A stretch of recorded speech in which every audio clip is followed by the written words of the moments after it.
I've always been interested in telling a story of Abraham Lincoln. He's one of the most compelling figures in American history and in my life, certainly from childhood, when I first was taken at 4 or 5 years old to see the Lincoln Memorial, and at first was terribly frightened by the immensity of the statue.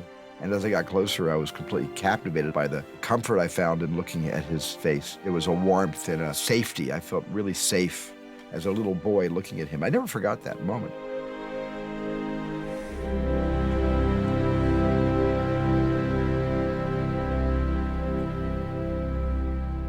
Abolishing slavery by constitutional provision settles the fate for all coming time. I knew there had been 14,000 books written about Lincoln, but I just had hopefully the courage to think that somewhere, if I spend enough time, I'll come up with a fresh angle. So when I started, I thought I would write about Abe and Mary's relationship. And I began to see, as I was reading about Lincoln's day-to-day activities, that he was spending even more time with the members of his cabinet than he was with Mary. Thunder forth, God of war. And then when I realized they had all kept diaries, they had all written hundreds of letters to their wives, then I knew that this is the story I wanted to tell, especially because they had been his rivals for the Republican nomination. So it allowed me to show him through their eyes in a way that hadn't been used quite the same way before. The people elected me to represent them, to lead them, and I lead. You ought to try it. When Doris told me during a Millennium Project that I was doing for CBS in the White House, I asked her what she was doing, and she said she was writing the story of the Lincoln presidency. And I immediately asked her, could I possibly, even before the book is written, reserve the movie rights? And action. The very first time I had any contact with the Steven Spielberg universe was with Kathy Kennedy, who called me after Angels in America. My play had been turned into a TV miniseries by Mike Nichols and HBO. And I said, what are you guys working on now? And she said, we're working on 2 films. One is about the murder of the Israeli Olympic athletes in Munich, and the other is about Abraham Lincoln. And that's where it started, and as it turned out, I wound up writing Munich and also Lincoln. No one's ever been loved so much by the people. You might do anything now. Don't waste that power on an amendment bill that's sure of defeat.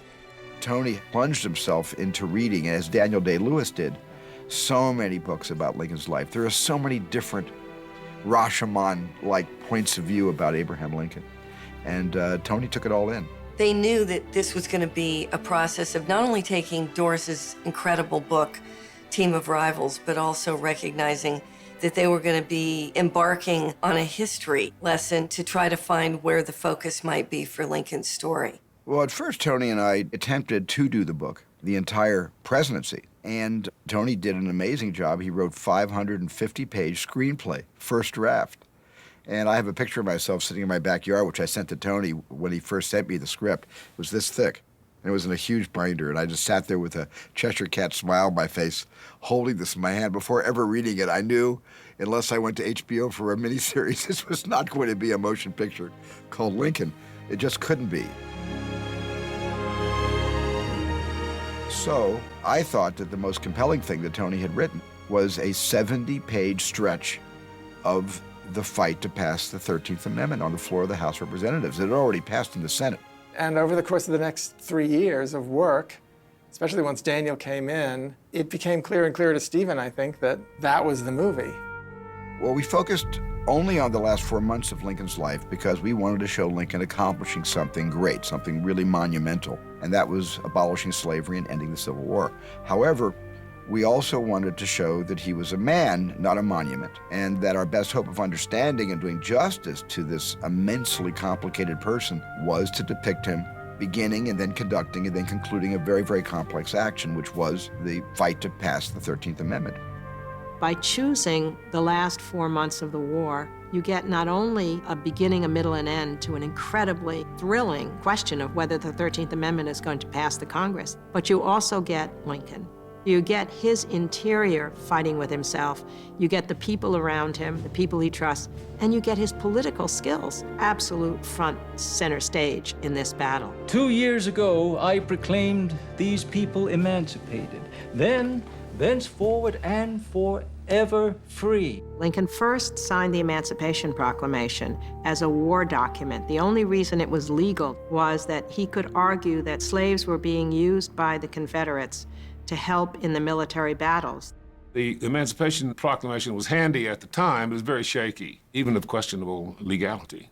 Once the war came to an end, what would happen to the slaves? Would they no longer have this legal right underneath them that the Emancipation Proclamation had provided? So then he knew the next phase had to be the 13th Amendment. I'd like to get the 13th Amendment through the House and on its way to ratification by the states, wrap the whole slavery thing up forever and aye as soon as I'm able now. We also wanted to be able to include Lincoln's family dynamic, but only at the moments in which they actually collided with the public events that this whole story is about.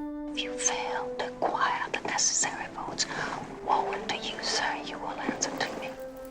In such a rich way, through his intellect, through his humor, through his melancholy, you see somebody whose life is lived at one and the same time in that strange paradox of public and private. I think it was the right idea because it gives some focus to the character. It puts the character squarely in historical context. It's a good way to avoid the cliche, Lincoln, the cartoonish, old, honest Abe.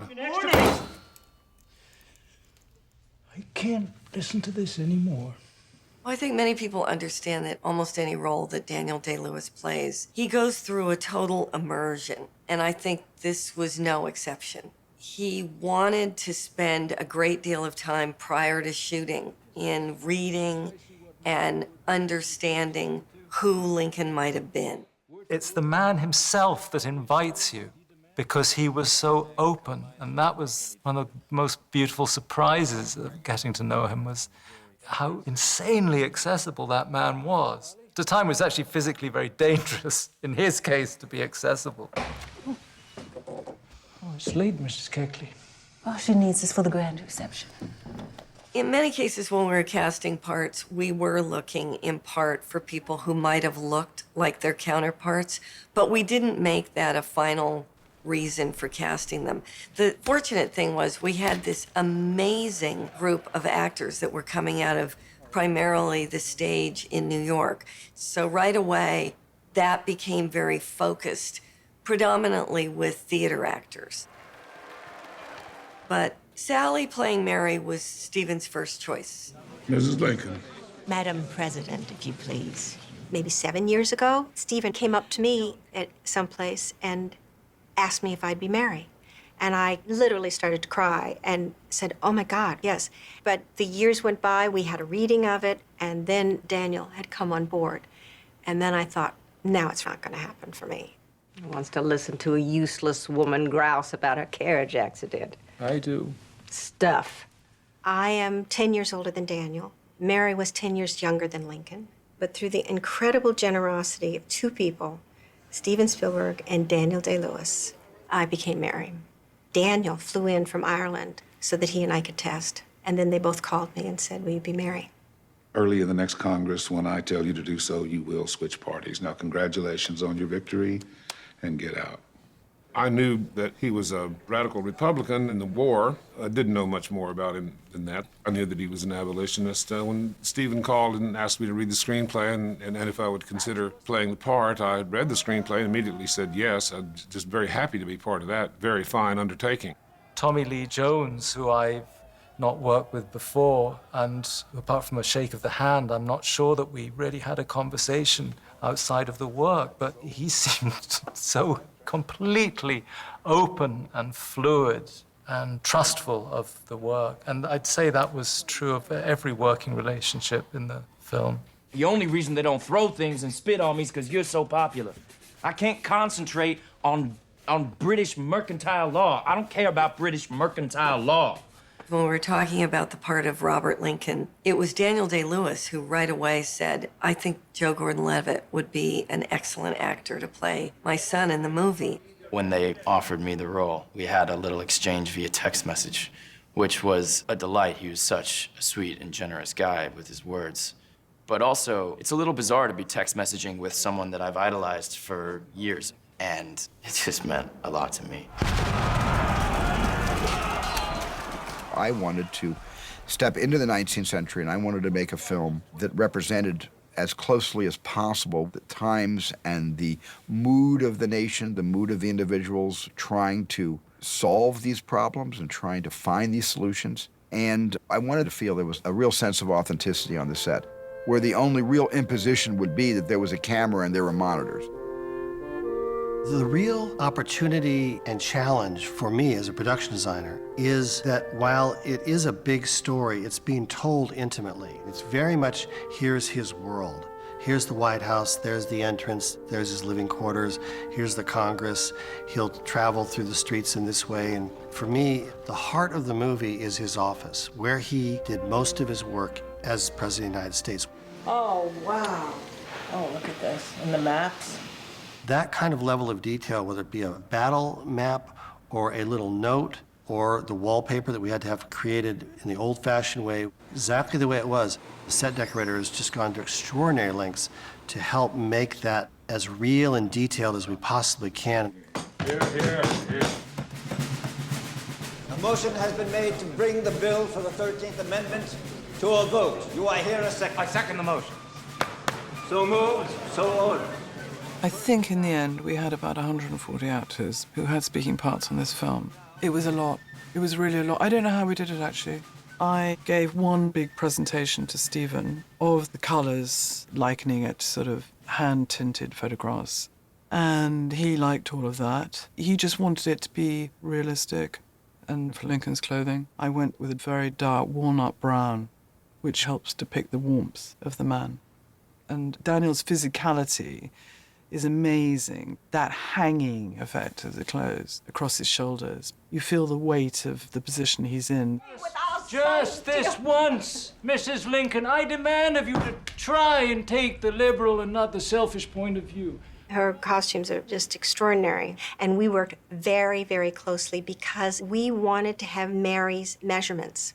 I'm exactly Mary's height, but the difference is that I gained 25 pounds to be Mary. Mary Todd loved purples, blues. Those were her main colours that she was very keen on. So I wanted a strength of colour with a sort of electric blue for the reception scene at the White House. Almost all of Mary's costumes are exact replicas of the clothes that she was able to find in photographs or in paintings.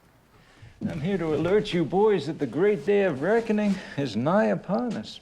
The movie takes place in 1860, so everything was lit with gas lamps or oil lamps. And particularly in this movie, I frequently follow the rules of naturalistic lighting. So if there are windows in the scene, then my light would come to the windows. If there is a lamp, I would create a light source coming from the direction of existing light source on the set. But immediately it was very clear to me that we should not do any specific color changes. We should just photograph it in the most beautiful, the most elegant way. So the photography was merely there to record the actor's work and the screenwriter's words. We begin with equality. That's the origin, isn't it? That balance, that's fairness. Daniel Day-Lewis became the president, so the hair and the makeup, that's very essential because that's an exterior part of the president's appearance. Mr. Lincoln, at that point in time, obviously he was under enormous stress. Therefore, we wanted that stress to come out on Daniel Day-Lewis's face. There were two people working on him, myself and Kenny Myers. And it's not a look-alike from a makeup perspective. It's much more a feel-alike. There was a point where we just stopped looking at all reference, and it was working with his face and then creating the feel of Mr. Lincoln. But there was never a day where my experience did not come to play on this film. When you look at the House of Representatives, we had 58 cast and 245 background, and 60% of them had facial hair.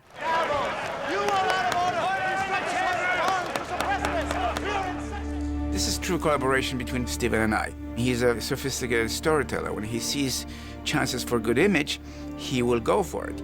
Stephen's got really good aesthetics, and so much about making movies is about good aesthetics and ability to tell the stories. I'd like your states restored to their practical relations with the Union immediately.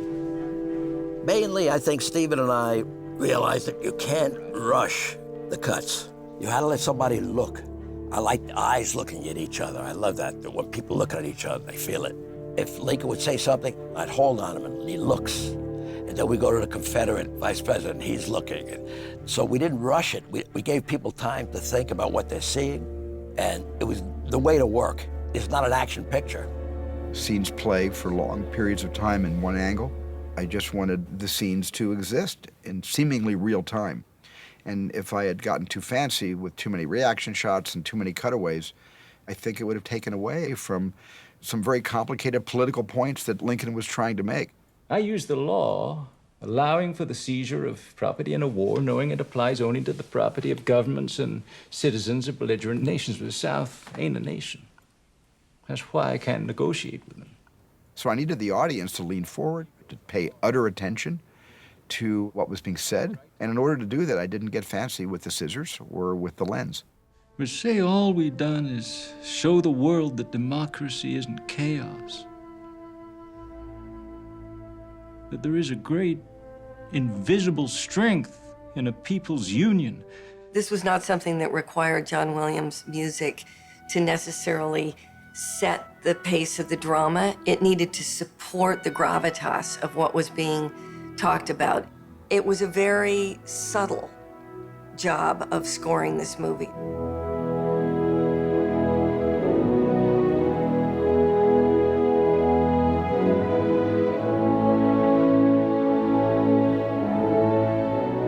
For me, it was very different from my experiences with Stevens' movies in the past years.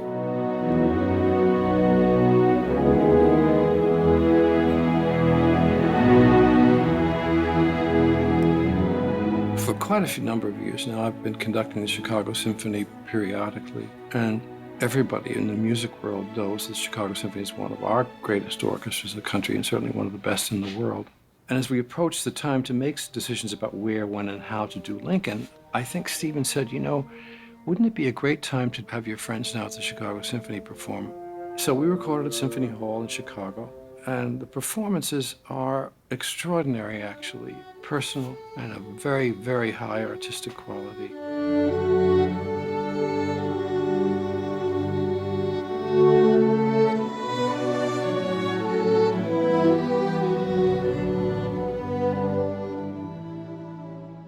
And it was wonderful that we were in Illinois with the orchestra because Illinois was the first state to ratify the 13th Amendment. So I thought that was a very nice spiritual connection.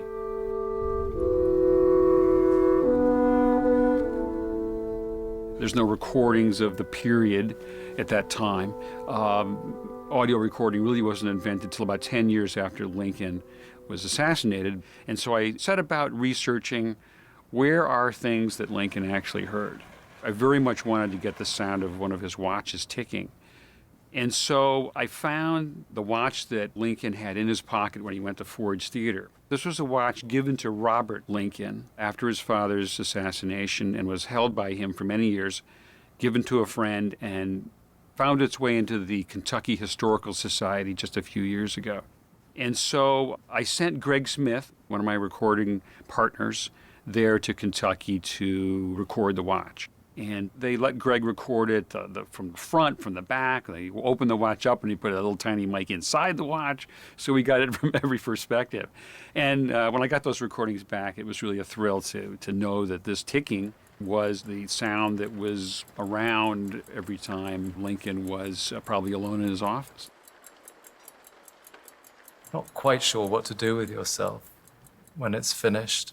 The investment has usually, for most of us, been a close to total investment of that period of our lives. But in this particular case, I felt two things at one and the same time. One was a sense of immeasurable privilege at having been enabled to explore that man's life.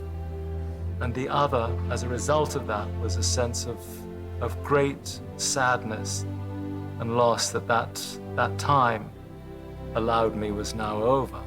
Lincoln is relevant to the present because his presidency, I believe, offers the most vivid model of a leader, of leadership. And I've always believed that trying to make sense of what actually happened in the past always helps to shape our present. and that history is always relevant in the sense that understanding how we got to where we are will help figure out where we want to go from here. We here highly resolve that these dead shall not have died in vain, that this nation under God shall have a new birth of freedom, and that government of the people, by the people, for the people, shall not perish from the earth.